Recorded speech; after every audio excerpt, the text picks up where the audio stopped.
가지려고 합니다. 다니엘서 4장의 말씀을 통해서 지난 시간에 느부갓네살이 겸손하지 못하여서 겸손하며 살아야 된다는 것을 가르쳐 줬음에도 불구하고 교만 떨다가 정신병자가 되어서 왕에서 물러가고 또 소처럼 풀을 뜯어먹고 들에서 잠을 잤다. 근데 7대를 그렇게 지내면서 깨닫고 회개하고 겸손해졌을 때 다시 왕권이 회복되고 돌아와서 그 하나님이 어떤 분이라는 것을 알았다라고 한 것을 우리는 다니엘서 4장을 통해서 지난 시간에 비춰봤습니다. 그래서 그 핵심이 겸손만이 살 길이다, 이런 내용을 우리는 핵심을 들었을 거예요. 오늘은 5장을 통해서 읽었습니다. 5장 22절부터 31절까지 읽었습니다만은 그 이전에 5장 1절부터 21절 전체 모두 다 여기에서도 겸손만이 살 길이다, 이것을 가르쳐 주고 있습니다. 우리가 믿는 하나님은 절대자이시며 참 좋으신 분입니다. 따라서 합시다. 절대자이며 참 좋으신 분이다. 절대자, 어떤 누구도 그를 힐문하고 또 불평 원망해서 얼싸얼싸해서 끌어내리고 그러면 그 국민의 소리가 무서워서 결국은 국민이 이겨서 거기서 탄핵이 되어지고 모든 것을 그 높은 자에 내려왔듯이 하나님까지도 많은 사람이 탄원을 해서 하나님 얘기를 했으니까 내려오시오, 그럴 대상이 아니다. 그분은 천지를 창조하시고 영원 전부터 계셔서 영원하시고 공의로우시고 참 좋으신 분이라는 것을 알아야 될 줄 믿습니다. 내가 믿는 하나님, 내가 영원히 섬기할 하나님은 절대자다. 그래서 여러 가지로 비유했는데 우리를 토기로 만들고 진흙으로 만든 그릇과 같고 하나님을 진흙으로 그릇을 만든 토기장이로 비유를 했습니다. 토기장이가 그릇을 만들 때 좋은 제품이 나왔을 때는 잘 보관하고 또 이건 잘못 만들어졌다 했을 때 다 내 던져버렸을 때 왜 나를 내 던집니까? 그렇게 따질 자가 누가 있겠느냐. 이와 같이 하나님은 절대자다, 이걸 일러주고 있습니다. 하나님 앞에 절대자라고 하니까 무조건 맹종하느냐? 아니다. 인격을 가지셔서 우리를 인격체로 만드셔서 참으로 인간 대 인간으로 인격자로서의 그 서로 이해하고 알아주듯이 하나님은 그런 분이다. 그리고 어디까지나 당신의 편에서가 아니라 인간의 편에서 이해하면서 죄를 짓고 저주받고 심판받고 지옥 가며 이 땅에서도 불행하게 살 것이 뻔할 뻔짜다. 왜? 죄 때문에 그렇다. 그러면 네가 죄 짓고 너희들이 죄 졌으니까 내가 신신당부했음에도 불구하고 그렇게 했으니 너는 죽어도 싸라 해서 팽개치신 분이 아니다 이거예요. 둘도 없는 독생자를 이 땅에 보내서 우리가 죄값으로 죽어야 할 우리의 죄를 대신 짊어지게 하시고 우리를 구원시켜 주신 하나님 참으로 좋으신 분이라는 걸 다시 한번 믿기 바랍니다.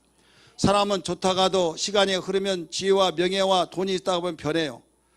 그래서 야, 그 사람 돈이 사람 버렸어. 전에는 그렇지 않았는데 천진난만하고 참 순진했는데 왜 그렇게 그 사람 변하는가 몰라. 야, 이 사람아, 돈이 있으면 다 변하는 거야 하면서 변질되어진 것을 우리는 쉽지 않게 발견할 수 있습니다. 그러면서 비난하고 그를 정죄하더니 자기가 그에 지내 또 자기도 그렇게 되어지더라 이거죠. 이게 바로 인간입니다. 그러나 하나님은 영원히 변치 않는 분이라는 걸 믿으시길 바랍니다. 히브리서 13장 8절 말씀 보니까 예수 그리스도는 어제나 오늘이나 영원토록 동일하시느니라라고 말씀하신 것을 알아야 될 줄 믿기 바랍니다. 우리가 믿는 하나님은 이렇게 좋으신 분으로서 영원히 변치 않은 분이다.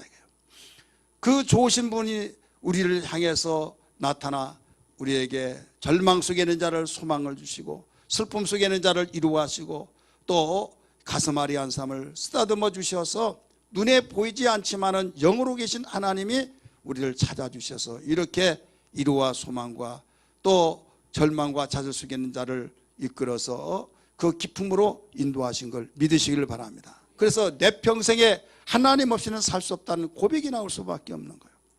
예수 그리스도를 바로 알고 하나님을 아는 사람은 예수님을 마음속에 구세주로 모십니다. 나는 참으로 세상에 살아갈 가치도 없고 나는 이대로 살다가 죽으면 끝난다 무지해서 그렇게 말하며 또 나는 불행하다 했을 때 아니다, 너는 누구냐? 하면서 우리를 지켜 세워서 내 형상대로 내 모양대로 만든 자다 하면서 우리에게 죄의 빛이 있는 그 모든 죄짐을 다 짊어지게 하셔서 죄값을 지불해 주셔서 우리를 살려놓으셨다 이거예요. 이제는 너 죽을 정신 있으면 살아라 하면서 절대로 의욕을 가지고 소망을 가지고 살게 하셨으니 얼마나 감사하냐 이거예요. 그러면서 한 가지 우리에게 일러주신 것이 뭐냐면 너 어디서 이게 철칙인데 어느 장소든지 어디에서든지 내가 사랑받고 축복을 받고 행복하며 내가 너를 적극적으로 돕고 이끌어주고 돌봐줄 터인데 여기에 한 가지만 잊어버리지 말아라. 이게 있어요. 그 한 가지가 뭐냐면 겸손하게 살아라 이겁니다. 따라서 겸손하게 살아라.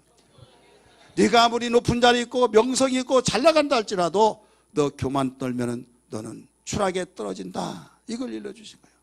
겸손하게 살아서 내 마음을 감동시켜라.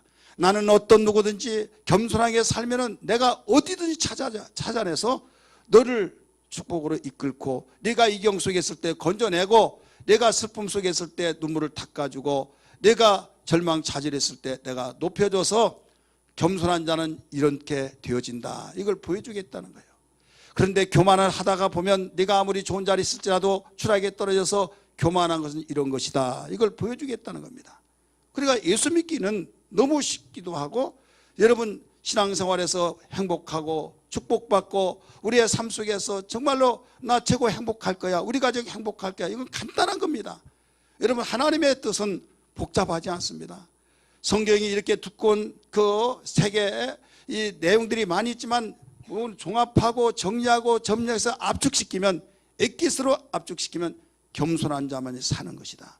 겸손한 자만이 행복한 것이다. 겸손할 때 축복받고 망하지 않고 망할 자리에서도 다시 회복된다. 겸손한 자는 이렇게 소망이 있다. 이걸 가르쳐 주는 거예요. 그러나 교만하면 네가 아무리 잘 나간다 할지라도 이건 얼마 가지 못한다. 이렇게 일러주고 있는 책이 성경이에요. 그리고 실제로 그런 사람들을 모델로 보여주셨고 증거로 보여준 것이 믿음의 사람들, 복받은 사람들. 복받은 사람이 있는 반면에 참으로 저주받고 참으로 정말 저 안타깝다 하는 사람들이 또 없지 않아 기록이 되어 있습니다. 이 사람들은 모두 공통점이 교만하다가 그렇게 되어진 것을 알 수가 있습니다. 이스라엘의 초대왕 사울 여러분 잘 아시죠? 그는 만민 가운데서 이스라엘 백성 가운데서 하나님이 택해 주셨어요. 그는 체구도 크고 인품이 있고 정말 참으로 굉장히 잘생긴 사람입니다. 그래서 하나님은 그를 찾아서 왕으로 세워주셨어요. 이때 하나님은 왜 찾아주셨느냐? 겸손했다고 그랬어요. 그렇게 겸손했는데 왕이 되고 난 뒤부터 노래 한 곡 듣다가 완전히 뒤집혀져 버렸습니다. 그 노래가 뭐냐? 여인들이 노래를 지는데 골리앗을 죽였던 다윗이라는 소년이 골리앗 죽이고 돌아오니까 여인들이 노래 가사가 이렇습니다. 다윗이 죽인 자는 만만이요 사울이 죽인 자는 천천이라. 그 소리를 듣게 된 거예요. 야, 다윗이 죽인 자는 만만, 사울 나는 왕인데 천천? 그럼 이 나라가 장래 어디에 돌아가겠느냐? 다윗에게 돌아가겠구나. 그래서 저는 싹을 잘라야겠구나. 그때부터 죽이려고 작정한 겁니다. 하나님이 겸손했을 때 세워놨는데 그때부터 교만을 하면서 자기의 임의대로 자기의 모든 가문의 왕을 계속 물려주겠다고 한 가운데서 유명하고 죄짓지 아니하고 겸손했던 다윗을 죽이려고 했을 때 그에게서 하나님은 손을 놔버린 거예요. 몇 번씩 경고했습니다. 치유 통첩을 했습니다. 그러나 그 말을 듣지 않고 끝까지 교만으로 나갔을 때 결국은 그렇게 지키려고 했던 왕의 자리는 지키지 못하고 다윗이 결국 그 자리를 차지하게 됩니다. 다윗은 쫓기고 쫓기면서 얼마든지 죄 없는 자기를 죽이려고 했던 왕을 죽일 수 있는 기회를 주셨음에도 불구하고 겸손하게 기름 부은 종을 내가 죽일 수 없다 하면서 절대로 때를 기다리고 오직 그를 위해서 기도하고 그를 위해서 안타깝게 여겼던지라 하나님이 때가 되니까 그 자리에 밀어내시고 그 자리에 딱 올려놓았던 사건이 여러분 잘 알게 될 겁니다. 이것은 두 가지예요. 교만자는 대적하고 겸손한 자는 은혜 주시고 그래서 어떤 일이 있더라도 우리는 무엇을 발견해야 하느냐? 겸손한 자만이 살 길이다. 믿으시면 아멘 하시기 바랍니다. 우리는 육신이니라 현재 보이는 가시적인 거, 물질의 풍요가 있고 재산이 많고 부동산이 풍성하고 내가 노후 대책이 짱짱하고 다 든든하게 나는 다 갖춰놨다 했을 때 염려 근심 없다 하면서 교만 떤다고 한다면 얼마 가지 못한다 이게요.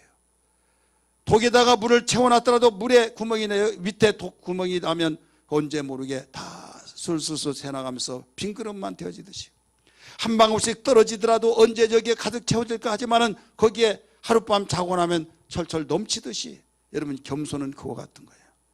그래서 성경은 수없이 강조하고 또 강조한 것이 겸손하라 겸손하라.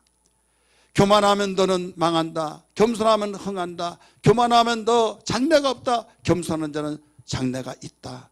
겸손한 것이 너에게 축복이요 행복이요. 그렇게 행복을 꿈꾸고 노래 부르고 있고 열심으로 살지만은 교만하면서 열심히 일한들 너 밑에 빠진 독과 같다. 이걸 일러주신 거예요.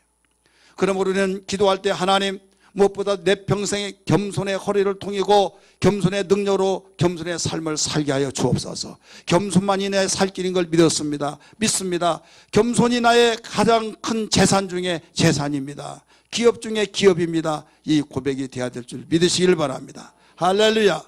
오늘 본문 말씀은 어떤 사건이냐, 지난 시간에 느부갓네살 바벨 왕에 이어서 그의 아들 벨사살이라고 하는 왕이 있는데, 벨사살 왕이 아버지가 어떻게 됐던 걸 알 수 있었잖아요. 아버지가 그 교만 떨다가 미쳐가지고 소처럼 풀을 먹고 들에서 잠을 자고 손톱발도 길고 사람이 걸어다니는 두 발로 그런데 기어서 네 발로 다니면서 완전히 짐승했다 이거예요. 그걸 미리 가르쳐 줬어요.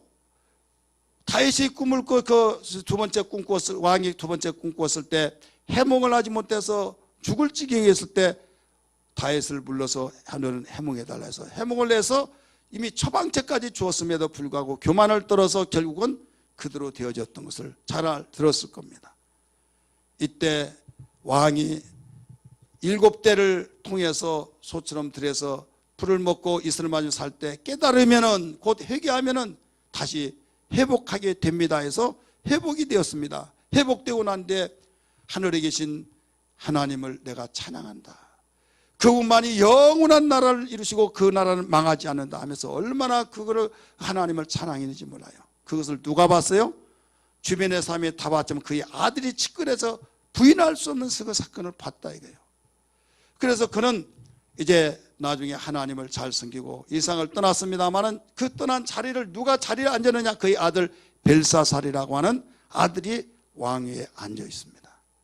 이때 어느 날 여봐라, 너는 저 우리 부왕께서 예루살렘의 솔로몬 성전에 그 가득 채워졌던 유물을 가지고 왔던 우리 아버지가 그 창고에다가 보물 창고에다가 자기가 쌓아놨던 것을 다 가지고 와라. 술잔을 가지고 오고 대접을 가지고 와라 하면서 1000명의 귀인을 데리고 잔치가 일어납니다. 그러면서 그 금대접을 금잔을 가지고 와서 거기다 술을 따라 마시면서 거기에서 파티가 일어난 거예요. 그러면서 그것도 모자라서 이제는 나무 거 갖고 또 금, 은, 동, 구리 이런 것에다가 그 신상을 만들었고 그에게 찬양을 하고 있는 거예요.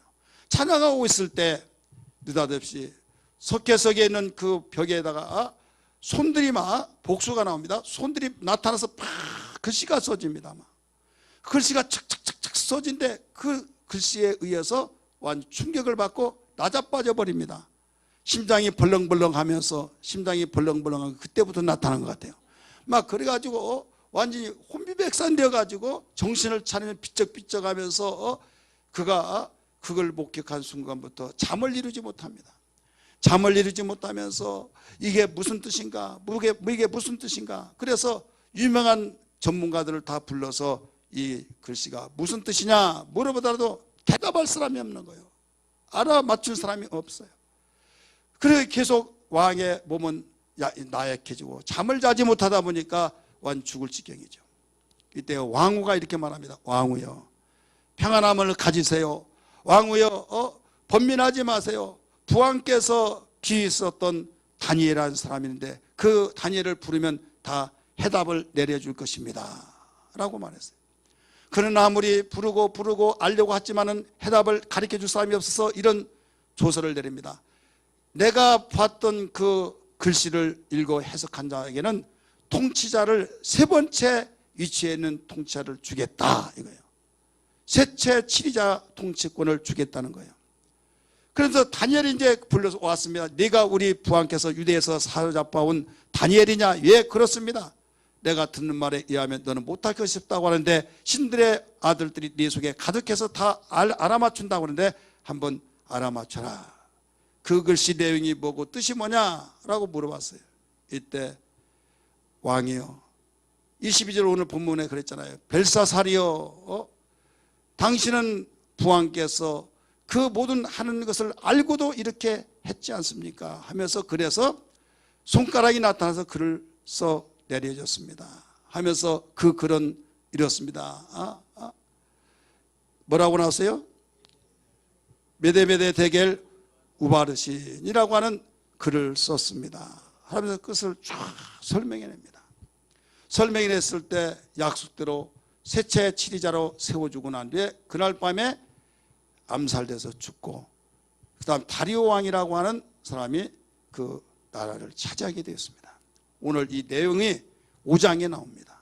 그래서 느부갓네살 왕 벨사살 왕이 교만하다가 결국 망했다. 반대로 뒤집어서 말하면 겸손할 때만이 산다, 이런 뜻입니다. 따라서 겸손한 자만이 살 길이다.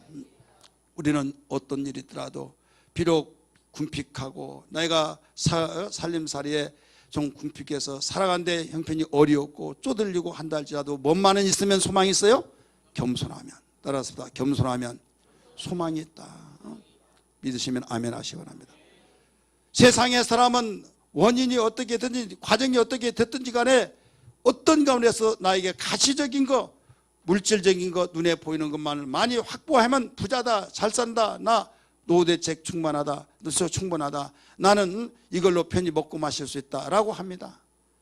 그러나 여기에서 교만한 사람이 그렇다면 이것은 어느 순간에 하나님이 불어버리면 날아갈 수도 있고 하나님이 대적하시기 때문에 그것은 내가 관리할 수가 없기 때문에 없어져 버린다 이거죠. 어떤 일이 어떻게 일어날지 아무도 모릅니다. 그러나 겸손한 자는 하나님이 찾아서 은혜를 주시기 때문에 망하지 않는다 이거죠. 세상은 이걸 몰라요.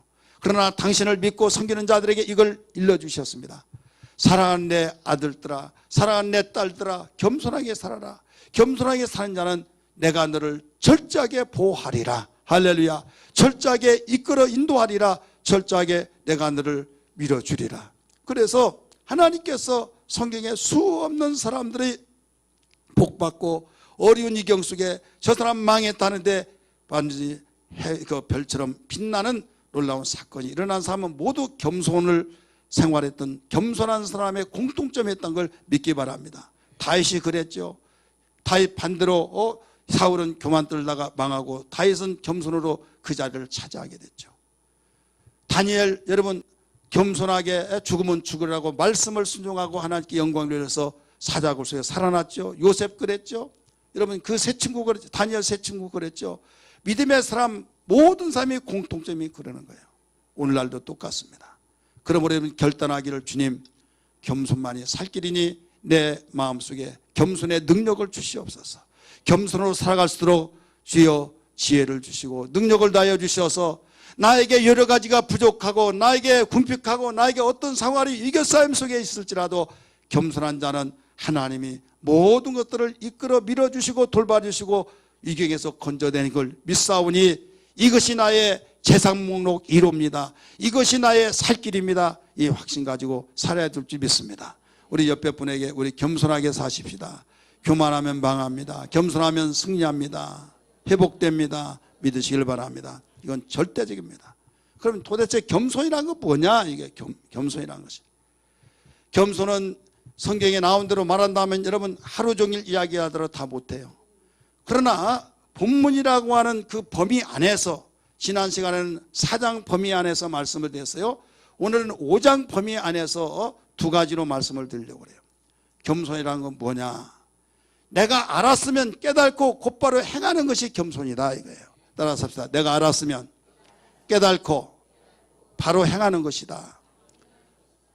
우리 22절 우리 같이 읽습니다. 시작. 벨사살이여, 왕은 그의 아들이 되어서 이것을 다 알고도 아직도 마음을 낮추지 아니하고, 뭐라고 그랬어요?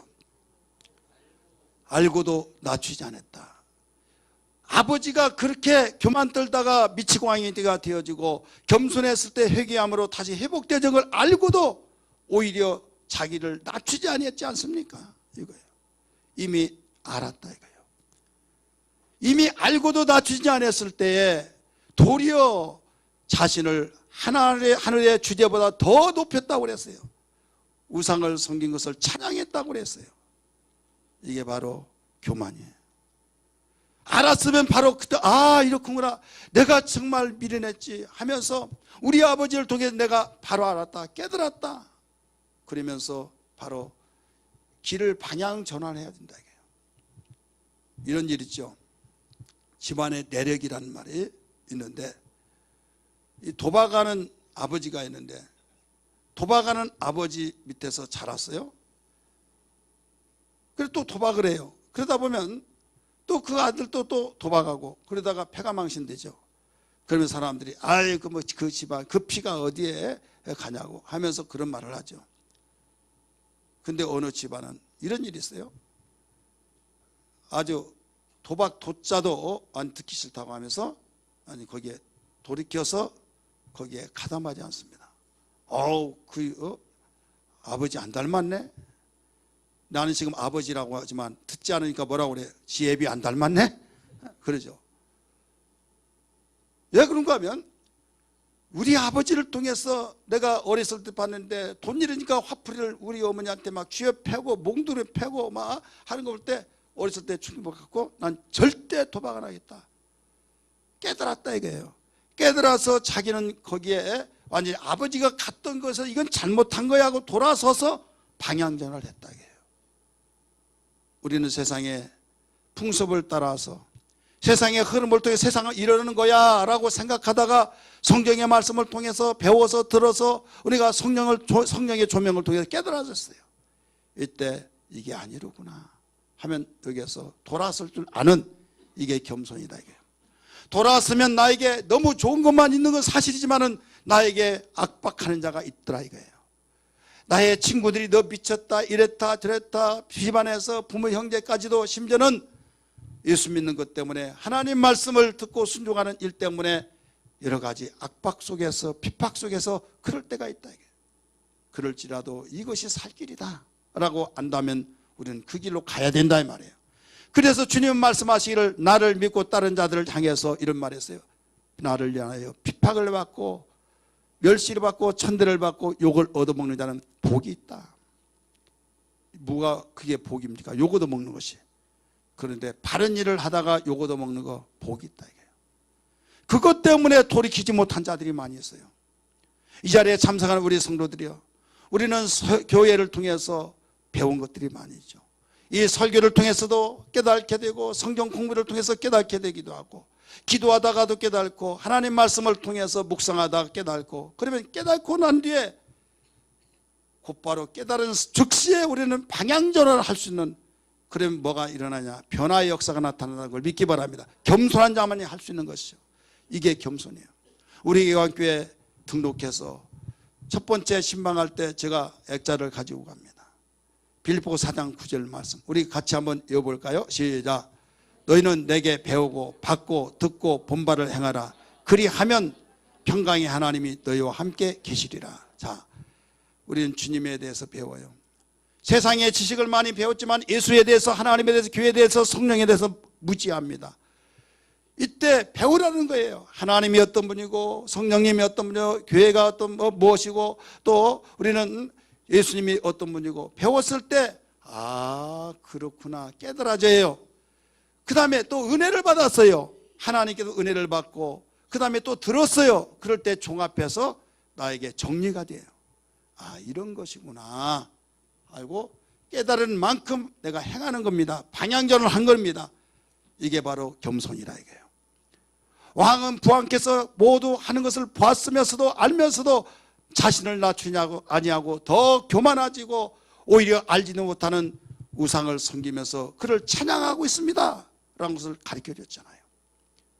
사랑하는 성도들이요, 겸손이라는 것은 여러 가지 측면에서 설명할 수 있지만 오늘 본문에서 바로 우리는 알지 못했을 때는 그냥 그대로 가는 거예요.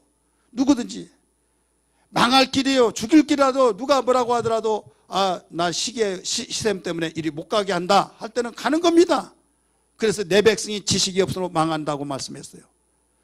그러나 나에게 정말로 나를 위해서 진실하게 살리기 위해서 가르쳐줬다면, 정말 나를 위해서 그렇다, 나는 이 길로 가면 맞다고 생각하고 있는데 나를 정말 사랑한 자가 그렇다면 나는 안 가봐서 모르지만은 그 사랑한다는 건 분명하기 때문에 그래 믿는다면 방향전을 한다 이거예요.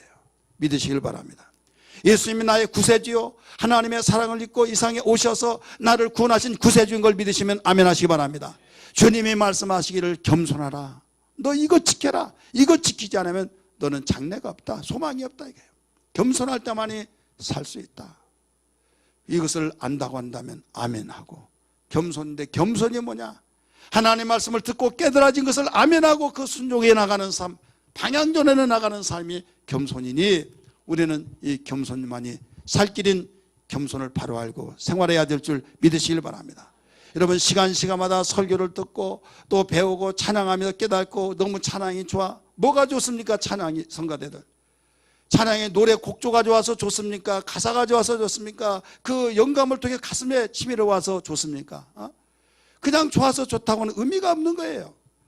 바로 그 찬양을 통해서, 찬양은 곡조 있는 기도로서 하나님 내가 이렇게 살겠습니다, 이렇게 하겠습니다 하면서 고백했을 때 그 찬양의 고백처럼 생활화가 되어진 것이 바로 찬양의 목적이요, 이것이 겸손이다 이거예요. 찬양을 아무리 잘 부르고 많은 사람의 박수갈채를 받았다 할지라도 찬양 부를 때하고 생활은 완전히 달라져 버린다고 한다면 아무것도 아니다 이게. 여러분, 예배에 대해서 찬양이 있잖아요. 예배 찬양하는데, 예배 찬양은 잘했는데 끄뻑끄뻑 졸고 다른 데하고 핸드폰 보고 막, 그것은 이건 교만하기 때문에 그런 겁니다. 목사님도 극단적인 말합니다. 교만이에요. 그래서 어떤 사람은요, 설교를 이제 존다고 하도 하니까 졸지는 않은데 핸드폰 하고 있어요. 다 하고 있어요. 여기서도 보여요. 어떻게 보이냐? 근데 여기 내 뒤에 있는 사람도 보여요. 내가 지금 여기에 예를 들어서 김홍래 권사님이 있다고 한다면 뒤에 사람이 뭐 한 걸 본다 이거예요. 어떻게 봐요? 어떻게 봅니까? 하나님이에요? 아니에요. 저기 있어요, 없어요? 드럼인데 가르마 있잖아요. 거기에 반사가 돼가지고 다 보이더라 이거예요. 우리 김홍래 집사님 그 자리에서 저기 장옥자 집사님인데 거기에서 핸드폰 두들리고 있는 거 보이더라 이거예요. 하나님들은 속일 수가 없어요. 이것도 이것도 숨길 수가 없는데. 사랑하는 성도들이요, 지금 예배를 성공시키냐 성공시키지 않느냐, 하나님 뜻을 깨닫고 내가 그 뜻으로 살아가려고 하는데 딴 생각하면서 그냥 시간 메꾸기 하면서 그냥 지루하니까 핸드폰 가지고 누구한테 뭐 왔나 안 왔나 그러고 있으니 여러분, 이게 교만이냐 겸손이냐 이거예요. 어려운 데서 찾지 마세요. 아주 쉬운 데서 찾아보라 이거예요. 찬양했으면 정말 찬양하면서 주님이 영광을 받으시옵소서 애통하면서 우리가 생활해야 된다 이거예요. 찬양하고 그냥 옷만 벗고 싹 나가버리지 말고 여러분 정말 잘해야 될 줄 믿습니다. 내가 갈 사람은 다 이야기해 줄게요. 왜? 성가대 끝나고 지금 셀 봉사해야 하는데 그때는 다른 사람 말 안 하면 미안하니까 내가 안부계시에 나가라고 할 테니까 그러니까 가야지 하는데 그때 그런 생각이 있는 가운데 무슨 설교를 듣겠느냐 이거예요. 오늘 우리는 어떤 가운데서도 겸손은 다른 거 아니다, 아는 것을 행하는 것이다. 부왕을 통해서 그렇게 알았음에도 불구하고 낮추지 않냐고 그랬을 때 결국 그는 하나님의 성전에서 탈취해왔던 거기다가 술을 마시고 그것도 모자라서 여기에 우상을 섬기고 하나님이 가장 싫어하는 우상을 섬기면서 찬양하고 그럴 때 하나님께서 너는 이미 끝났다 하셔서 손가락들을 탁 나타나서 다다다다다 치면서 메데메데 되길 우바르시라고. 그런데 이것을 보고 잊어버리면 괜찮은데 잃어버리잖아요. 머리에 심어져 버리면서 잠을 자지 못하면서 번민이 되어서 바싹 말라가면서 병이 생기지더라 이거죠. 왜 그러냐? 겸손치 못하다가 그랬다 이거죠. 두 번째는 겸손이 뭐냐? 하나님께 영광 돌리는 겁니다. 따라합시다. 하나님께 영광 돌리는 것이다. 우리 성경 볼까요? 23절 같이 읽습니다. 시작. 도리어 자신을 하늘의 주제보다 높이며 그의 성전 그릇을 왕 앞으로 가져다가 왕과 귀족들과 왕어들과 왕궁들이 다 그것으로 술을 마시고 왕이 또 보지도 듣지도 알지도 못하는 금, 은, 구리, 쇠와 나무, 돌로 만든 신상들을 찬양하고, 자, 누구를 찬양해야만 됩니까? 하나님을 찬양했는데 그런 우상들을 찬양하고 그 다음에 뭐라고 씁니까? 도리어 왕의 호흡을 주장하시고 왕의 모든 길을 작정하시는 하나님께는 영광을 돌리지 아니한지라 이렇게 나오잖아요. 왕의 호흡을 주관하시고 왕의 모든 길을 작정하신 하나님께는 영광을 돌리지 않았다 이거예요. 나무, 돌멩이, 금, 묻지 이러한 것들이 무엇을 복을 이기느냐 이거예요. 그럼에도 그를 찬양하고 도리어 찬양할 자를 찬양하지 않았던, 그래서 손가락이 나타나서 글을 썼습니다 이겁니다. 하나님께 찬양 올리는 거. 우리 인간을 만든 목적이 하나님이 찬양 받으시고 영광 받기 위해서 만드신 걸 믿기 바랍니다. 이사야 43장 7절 21절 말씀 같이 읽을까요? 시작. 내 이름으로 불려지는 모든 자 곧 내가 내 영광을 위하여 창조한 자를 오게 하라. 그를 내가 지었고 그를 내가 만들었느니라. 이 백성은 내가 나를 위하여 지었나니 나를 찬송하게 하려 함이니라. 우리 인간은 모두 다 하나님께 찬양 돌리고 영광 돌리기 위해서 지었다고 하는 것을 믿으시면 아멘 하시기 바랍니다. 이 영광이란 단어는요, 내가 사용하는 단어가 아니에요. 생명의 호흡을 주관하시고 생사화복을 주관하시고 오직 우리를 향해서 선하신 길로 인도하신 하나님을 향해서 돌려드릴 단어가 영광이란 단어라는 걸 믿기 바랍니다. 그런데 이 벨사살이라는 왕은 어땠습니까? 자기가 가로채버린 거예요. 하나님께서 받으실 영광을 가로챘다 이거예요. 오히려 아무것도 아닌 그에게 영광 찬송을 하고 하나님께서 완전히 짓밟아버렸던 그에게 하나님이 가만히 있겠느냐. 너는 내가 복을 줄 수 없다. 그래서 끝내버리겠다. 그래서 메데베델 우바르신이라고 그렇게 손가락을 통해서 그 쓰게 하시고 누구도 해석하지 못하고 다니엘만이 해석하게 만들었던 것을 알아야 될 줄 믿기 바랍니다.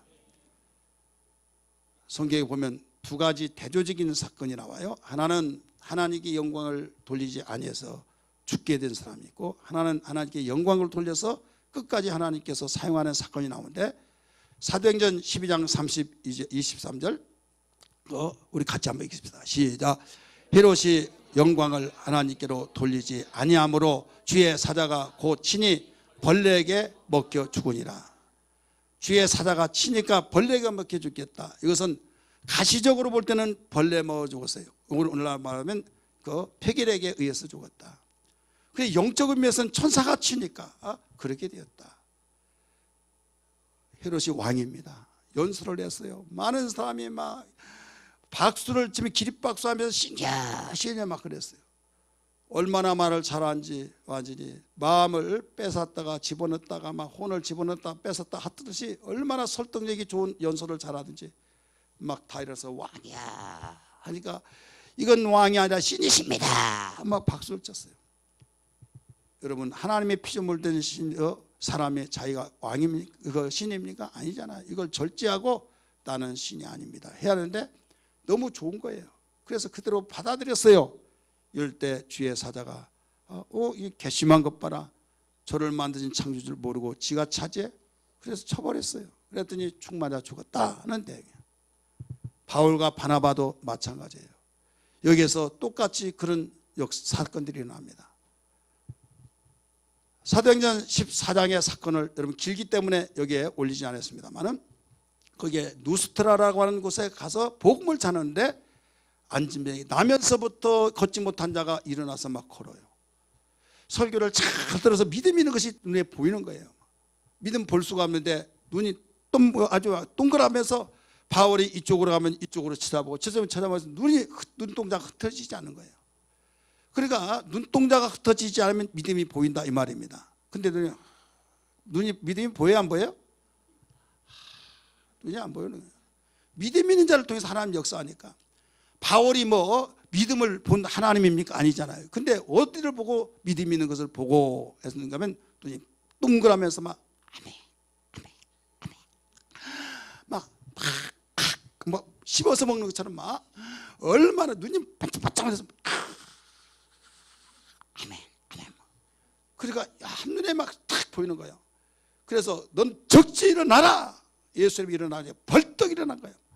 이때 그 모습을 보는 주변의 사람들이 막 이분은 하늘에서 사람의 영상을 입고 나타났습니다 하면서 막 절을 하면서 송아리를 잡아서 제사 지내려고 하는 거예요. 이때 아닙니다. 나는 사람입니다. 여러분과 똑같은 사람입니다. 절대 그러지 말라고 하니까 아닙니다 하면서 신당으로 데리고 가서 막 끌고 가서 제사 지내려고 하는 거예요. 송아지 잡아다가. 그리고 옷을 탁 찢어서 버려버리고 보일 것 말 것 보일 것 안 보일 것 다 보일 것 없이 다 막 그러니까 거기까지 다 보였단 말이에요. 다 보이니까 막 그러면서 여러분 하나님이 우리를 여기에 보내신 것은 당신들과 같은 사람들을 하나님께 돌아오라 한 것입니다 하면서 그걸 절제시켜 놨어요. 이 모든 것은 하나님이 하셨다고 해서 하나님께 영광을 돌렸습니다. 할렐루야. 그래서 하나님은 겸손한 것을 인정하셔서 끝까지 사용하신 거예요. 따라합시다. 영광은 하나님의 것이다. 다 여러분을 칭찬할 때가 있어요 없어요? 참 겸손하고 참 대단하고 참 정말 깔끔하고 이렇다 저렇다 칭찬할 때 참 기분 좋아요 안 좋아요? 사탄아 물러가라 이렇게 할 수는 없잖아요. 그때는 고맙습니다 하고 주님 이 영광을 주님께 돌려드립니다. 이게 바로 겸손이에요. 믿으시기 바랍니다. 누구도 나를 다 인정해서 내가 이런 사람이야 이거 교만 뜬다는 이거예요. 그러니까 나에게 칭찬해 준 걸 뭐라고 합니까? 그냥 고맙다고 할 뿐이죠. 그 다음에 더 민첩하게 우리는 그것을 하나님께 돌려드린다 이게요. 내게 주신 것을 이건 하나님이 주셨습니다 라고 돌려드린 거예요. 이게 겸손이요. 이 사람이 바로 하나님께 영광을 돌리는 거예요. 예수는 그리스도 예수는 주 하나님의 영으로 경배드리 지존하신 박수치며 부릅니다. 지존하신 주님 이름 앞에 모두 무릎 꿇고 다 경배 거룩하신 주님 보좌 앞에 엎드려져라. 우리 손을 들고 부릅니다. 예수는 그리스도 예수는 주 하나님의 영으로 경배드리리. 한 번 더 부릅니다. 예수는 그리스도 예수는 그리스도 예수는 주 하나님의 영으로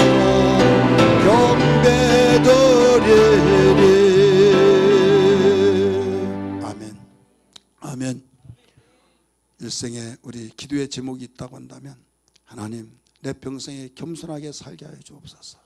겸손만이 살 길인 걸 알았습니다. 행여나 내가 교만하여 넘어질까 두렵고 주님 하나님이 대적하실까 봐 두렵사오니 다른 것이 다 무너진 한이 있다 할지라도 겸손만은 무너지지 않고 겸손의 능력으로 살아간다면 나에게 소망이 있습니다. 이런 고백이 되면서 지키기를 다해야 될 줄 믿습니다. 그런 겸손치 아니했던 벨사살 왕은 어떤 결과가 나타나느냐? 메데메데 데겔 우르바신이라고 한마디로 우리 성경은 가르치고 있습니다. 따라서 메데메데 데겔 우바르신. 자, 메데메데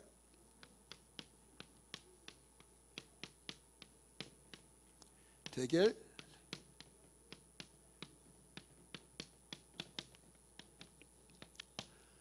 성경은 여기 25절이죠. 25절.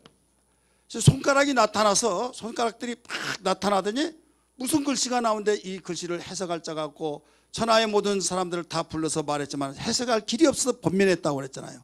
다니엘이 해석을 해줬어요. 하나님께서 다니엘을 통해서 내가 셋째 자리를 줄 테니까 너 한번 해석해봐라. 왕이여 나에게 셋째 자리를 주지 않더라도 좋습니다. 내가 그것 때문에 해석해드리지 않고 제가 주지 않는다 할지라도 해석해드리겠습니다 하면서 해석을 해줘요. 그래서 메대라고 하는 것을 가지고 있죠. 메대가 두 번이죠. 26절 이 뜻이 무슨 뜻인가 같이 읽습니다. 26절 성경 시작. 그 글을 해석하건대 메대는 하나님이 왕의 나라의 시대를 세워서 그것을 끝나게 하셨다 하며, 자 끝나게 하셨다, 끝나겠다. 왕의 세대를 세워서 이것이 너 끝이다, 이걸로 끝이다, 너 이것을 아웃 하면서 끝나버리겠다. 그러니까 너 축복된 거, 너 왕의 권자 있는 거 뭐 이제 끝났다. 적용시켜서 말한다면 축복을 내가 끝나게 해버렸다 이거예요. 교만 떨다가도 축복 끝났다 이거예요. 그러니까 너 끝났다는 것을 계속 강조하고 있는 거예요. 너는 축복이 끝났다, 너는 축복이 끝났다. 그 다음에 대결은 뭐냐? 27절 말씀 같이 읽습니다. 시작. 대결은 왕을 저울에 달아보니 부족함이 보였다 하며, 하나님이 그의 모든 중심과 행위를 달아봤을 때 너 미달이야? 미달이다 이거예요. 함량 미달이다 이거예요. 함량 미달을 군대 가서 몇 킬로 이하는 군대 못 가고 몇 킬로 이상 가고 하잖아요. 마찬가지로 하나님께서도 우리를 그냥 돌보신 것이라 정확하게 보시면서 모든 것을 기준이 있는데 바로 함량 미달이다. 함량 미달이기 때문에 너는 버렸어, 넌 끝났어 이거예요. 그래서 이 대결이라는 단어는 하나님이 기준에 미달된 자다. 따라서 하나님이 나를 달아보실 때 미달자가 되면 안 된다 믿으시기 바랍니다. 함량 이상이 돼야지. 함량 미달이 되어버리면 다 축복도 끝나고 모든 하나님의 관심이 끝나버린 겁니다. 여러분 이런 삶이 되어서는 아니 될 줄 믿습니다. 그래 함량 미달되지 않기를 원하시면 아멘 하십시다. 그러면 겸손해야 된다. 사람은 외모를 보고 참 대단하다, 정말 이러다 나가면서 월드미스 막 가져 이야기하면서 이래서 출세하고 대단하고 사인해달라 하면서 그의 모든 명성이 대단하지만 하나님은 그걸 보지 않아요. 사람이 별 볼 일 없다 할지라도 중심을 보십니다. 중심을 보셔서 내 마음에 합한 자다. 이새의 아들 다윗을 보니 내 마음에 합한 자다. 그는 8번째 아들인지라 문열이 같은 자였어요. 그럼에도 불구하고 하나님 마음에 합한 자라고 했어요. 함량 미달이 아니라 함량의 나 이상이 된 자예요. 그래서 끝까지 사용한 자예요. 뭐 때문에? 겸손한 것 때문에. 그 다음에 이 바르신이라고 하는 이 바르신, 우리 28절 말씀 봅니다. 시작. 베레스는 왕의 나라가 나뉘어서 메대와 바사 사람에게 준바되었다 함이니라 이렇게 나오죠. 자, 뭐예요? 바르신. 그래 우바르신 한데 우라고 하는 이 단어는 바로 접촉사입니다. 그리고 이 말이 그리고 접촉사. 이 바르신데 28절은 뭐라고 나와요? 베레스로 나오죠. 왜 베레스로 나오냐? 바르신의 단수를 말하고 있는 거예요. 들어갔습니다. 바르신의 단수. 복수로 말하지 않고 있어요. 이 바르신의 단수를 베레스로 나왔는데 베레스로 나오는데 이 베레스는 지금 벨사살을 가리키고 있는 거예요. 벨사살 너는 함량 미달 되었음으로써 내가 다른 사람에게 넘겨주기로 작정해서 네 나라를 찢어서 메대와 바사에게 나눠주겠다 이거예요. 그러니까 지금 뺏어서 누구에게 주겠느냐? 메대와 바사에게 나눠주겠다. 그래서 그날 밤에 이 말을 다니엘부터 설명 듣고 칼 맞아 죽은 거예요. 죽고 메대 바사가 나눠집니다. 그대로 성취가 된 거죠. 사랑하는 성도들이요, 하나님은 역사의 주인공이란 걸 믿으시길 바랍니다. 생사와 화복을 주관하신 분이란 걸 믿기 바랍니다. 그러므로 우리는 하나님 앞에서 절대자의 그분 앞에 겸손하며 정말 세상을 살아갈 때 하나님이 그를 인정하셔서 이끌어주시고 밀어주시고 돌봐주시기 때문에 신앙이란 건 뭐냐? 하나님의 뜻을 알고 하나님 앞에 겸손하게 무릎 꿇는 거예요. 우리 하나님은 참 좋으신 분이기 때문에 우리를 억압시키기 위해서 너 무릎 꿇어, 그게 아니에요. 우리에게 축복하시기 위해서, 잘되기 위해서 선하신 길로 가서 후환이 없고 정말 자자손손에게 귀감이 되어서 우리 조상이 이런 일을 했느라고 하면서 참으로 다윗의 자손이여 했던 것처럼 여러분, 우리는 아름다운 믿음의 조상이 되어서 자자손에게 물려주는 축복은 겸손밖에 없는 겁니다. 그러므로 주님, 벨사살 왕을 통해서 겸손한 자만이 살 수 있는 길을 알았습니다. 이가 아버지의 그 놀라운 사건을 알고도 교만하다가 겸손치 못하여서 결국을 망한 것처럼 우리는 겸손이 얼마나 중요한지 알았사오니 겸손으로 살게 해달라고 한 번 아니야, 두 번, 세 번 일생에 기도하면서 나가야 할 우리 길인 것을 다시 한번 믿으시기를 바랍니다. 할렐루야.